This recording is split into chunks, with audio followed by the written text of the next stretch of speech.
E enquanto prefeitos e governo discutem sobre o dinheiro da educação, algumas escolas tomam a iniciativa de resolver os problemas. Em Corbélia, pais e professores dão um exemplo.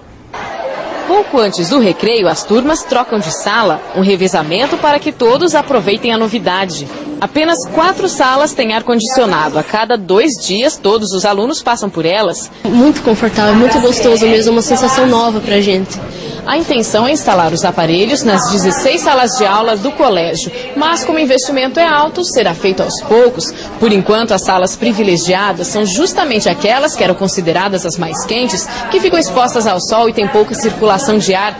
Locais que antes eram evitados pelos alunos e que agora são os mais disputados. Já vem sempre no meio, que é par, vem sempre no meio.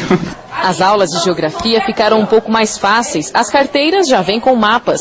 Mudanças também no prédio da escola. A área de mato virou refeitório. A biblioteca ficou maior. O colégio não esperou recurso do governo. O dinheiro veio da parceria com a Associação de Pais e Mestres, que faz promoções e toma conta da cantina da escola. A escola, cada vez, ela só tem que enriquecer. E os alunos ganham com isso.